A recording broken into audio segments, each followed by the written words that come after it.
The Constitution is not an empowering document for government.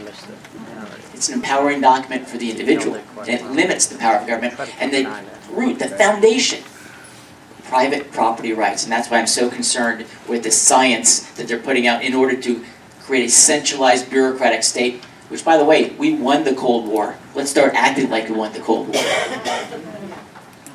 What is the purpose of climate change regulations? You know, I think a lot of people are good-hearted and they believe some of this. Al Gore truly does. And as I said, some. And as I said, Al Gore. But again, if we're going to make multi-billion, if not multi-trillion-dollar decisions, it better be clear-cut science. Especially when 1 out of 10 Floridians are out of work. And a higher percentage of that are underemployed and are hurting. I mean, half the folks I know have their mortgage upside down. This is no time to invest in something that we do not even know what the dividend might be. We need to invest in America again. And that's why I've said Syria and looking at places like Libya and Afghanistan, let alone Iraq, we can't afford those investments. Done some good things there. Now it's their time to lift themselves up. Just like America did against the British, which we have in every preceding generation. So with that in mind, I'm not a big fan of this, and I think that I'm concerned about when people try to push things like Sharia law, which is probably the next version of their science. I think it's a bad idea. In attending county commission meetings over the past year, our members have been shocked to discover the implementation of global governance throughout all facets of our local government. Terms such as smart growth, green print, and sustainable development indicate UN-based policies being implemented locally under the general umbrella of Agenda 21. What do you know about Agenda 21? I only got 90 seconds on Agenda 21, but let me just say this. I don't like it because it's putting more power into the hands of the UN and international law. And I'll tell you what's really shocking to me is that Sandra Day O'Connor, I think we all know, of course, she was appointed by President Reagan, first woman to serve in the United States Supreme Court. Yet she started to openly talk about using international law to help with our U.S. Constitution. Excuse me, but the United States Constitution is doing just fine on its own, in my opinion. And so I am very concerned with this Agenda 21. This is, again, a UN push. And candidly, the agenda of the UN does not resemble the United States Constitution. The UN is designed, I think, primarily for world peace and the idea that there's a major action we can push successful efforts, whether it be in Korea and other places. But to use it as a one world government, I think, is a vital mistake. It undercuts the Constitution, which I spoke about earlier. It undercuts property rights. And if you want to invest in green technology, if you think that's a good investment for you personally, well, go ahead and invest your money that way. But to be forced down your throat, no way, no how on my watch. Are there any conditions under which international law should be considered or applied to the U.S.? For example, gun control, Sharia law, parental rights. No. Hell no. Can I use 90 seconds on that? You know, you got to remember, I'm not only an elected official, I'm a professor. You know, I'm not used to being limited to 90 seconds for anything. But no, I think this is a sad case where you're seeing this radical agenda be attempted to push. And whether it be Sharia law in other countries, you know, even without the majority, what do they start doing? Pushing their agenda. That is so contrary to what America is all about. Again, I don't want to get too philosophical here, but again, you think about what I mentioned before. The struggles we all face in this room. I know how hard it is. We struggle like you do. And to get through this time when it feels like the government's on your throat is unacceptable. And that's why we worked so darn hard this year to balance that budget without raising one dime in taxes or one dime in fees. And you just contrast with states like California. They're $25 billion in debt. They're going to raise their taxes by $13 billion. They're going to raise tuition in a state university by 40%. Even Texas, which is doing pretty well on jobs, they got a $26 billion shortfall over 2 years. Forget about Illinois. And I used to live in New York, and they have almost the same population in Florida, and you know what? Their budget is twice as large as ours. We held the line, and I'm proud to say we led that fight with your help this year. Well, that was our last question. So thank you very much.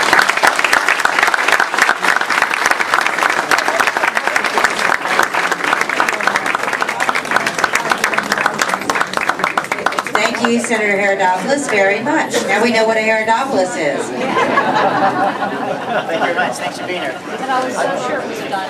I wanted to just mention a couple of things to you, and then we have another person here very quickly that we're going to, I shouldn't say very quickly, but we're going to talk with. Back in the back room, one of the things that our committee, one of our committees, one of the things that we decided to work on is, it just seems like there's just not enough truth out there. Is that true? I mean, there's just not enough truth. We need more truth. And so this kind of was the genesis of a fun meeting that we had one night, and it kind of got going and more, and everybody said, well, I want to report the truth on this, and I want to report the truth on something else. And before we knew it, we had a whole list at my office on the blackboard of issues that we felt like we needed the truth on. And we decided to do, and we did this for you, by the way, and that is that if you have friends or family, are you like me, you got family that just think you're crazy? I mean, do you have a sister like that? Who just can't understand why you're doing what you're doing? And that's because she's not really paying that much attention, are they? I mean, they just are not paying that much attention, and they're buying into the sound bites, and they don't really want to spend the time that you're spending and that I'm spending. I mean, the indication to me is that I have gained about 15 pounds in the last 2.5 years for the first time in my life, and it's because I'm sitting in front of a computer. And I never was a computer person, ever. And all the people who work with me in my group can tell you that if it's even a PDF, I don't know how to do it, okay? Because I've never been a computer person. But I'm on there, I'm reading the internet, I'm reading articles, I'm doing the email. You know, I'm sitting all the time now. So anyway, my point is that what we have to do is to make it extremely easy for our friends and family members to be able to very quickly get the truth. Doses of the truth. So back there at the back are our first 8 sheets that we've produced, and they were hurried, and I shouldn't say hurried, we hurried up this week to wrap them up. We have a vetting committee, we vetted every one of these, and the topics of them, for instance, are the truth about American Black history. Did you know that Martin Luther King was a Republican? Yes. Yes. Well, I bet a lot of people don't know that. And they need to know that. And they need to know why he became a Democrat. And we need to know these things. And in one page, 12 font, bullet points are the whole history of the Black history with regards to politics. The truth about the employee. Well, let me name these off too. Excuse me. But anyway, we want you to go back to the back, and you can take a copy. It's on our homepage. If you go to the homepage on the left-hand side, you'll see a picture of a hand on the Bible, and it says the truth. And this is where we're going to be posting these papers as they're completed. And so, like, if something comes up in the family and you think, gee, I wonder if they have a page on that. And you can go on. So, like, for instance, what I have here is the truth about the Tea Party movement. The truth, how many need this for their sister? What is the truth about, oh, number one thing, they're crazy. No, that's not what it says. The truth about illegal immigration. This is a fantastic sheet. The truth about the state employees' pension contributions. Comparing it to other states and counties around the country. The truth about the employees' pension contributions within the state of Florida, different municipalities. A graph for those who may need a picture about the pension. This is an awesome piece that Jim Lampe did with Doreen McKenna's research, showing a picture of the different percentages. And I said the truth about American Black history, the truth about global warming, the truth about long-term care. So these are just some of them that we have now got completed, and we invite you to help yourself with these, give them to your friends, use them for your groups, because we have put a lot of time into them, and we've been very careful to make sure that they're not our opinions. You'll not find an opinion in it. These are bullet points of the truth. Okay, so let's see how we're doing on time. 3:55. Okay. I think we should bring on our next speaker. Ready? Okay. And then we have a special guest speaker that we'll have Ron Rushing at the next break. Ron, where are you at, Ron? There he is. And we're just waiting on Representative Adam Hasner. Welcome.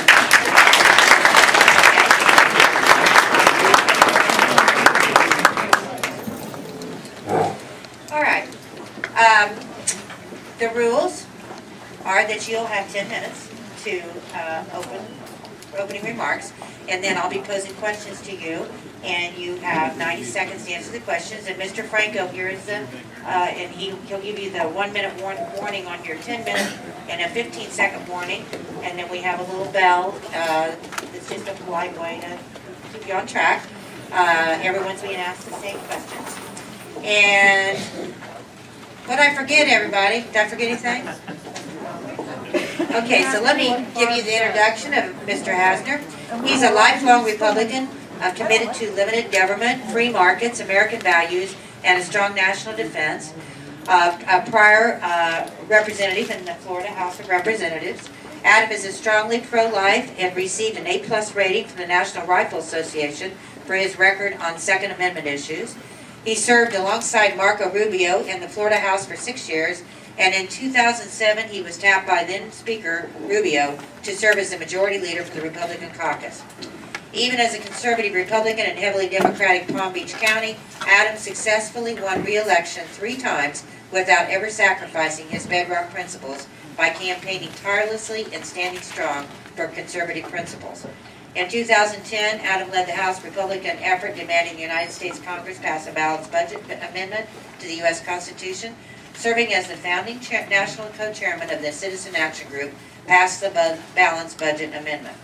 He has also been an unwavering national advocate in support of Israel, has also become a nationally recognized voice in warning about the dangers of radical Islam, and he led the effort to pass Florida's first-in-the-nation law to divest state pension funds from companies that do business in Iran.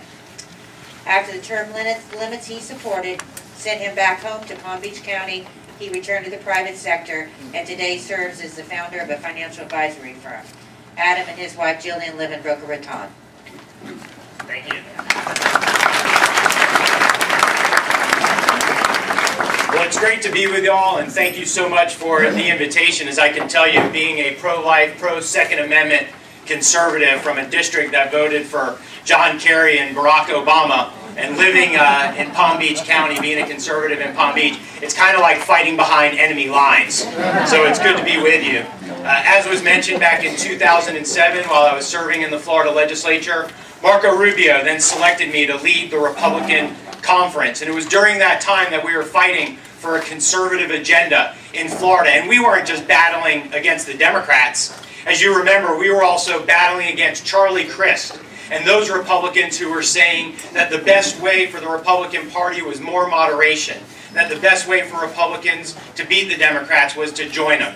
And even back then I was saying Republicans don't need to be less partisan, Republicans need to be more principled. And what I don't think you know about me, while you know I served in the legislature, is that I'm the son of 2 liberal Jewish Democrats who was born in Brooklyn, New York, and moved to Palm Beach County at 7 years old. Certainly not the bastion of conservatism, but in spite of all those influences, I grew up as a lifelong conservative. So I know what it means to go against the grain, even when it's not popular. And that's what I think we need right now more than ever. People who aren't afraid, not just to stand up to Democrats on taxes and spending, but also to stand up to Republicans who stray away from our conservative principles, like I did when Charlie Crist was doing that. And I can tell you this, when you are a minority of a minority, you have to be even more principled, more determined, more resolved to know what you believe in and stand up and fight for it. And I can tell you, and my wife's here and she can attest to this to you as well, I did not have a 5-year plan to run for the United States Senate. I just got into this race about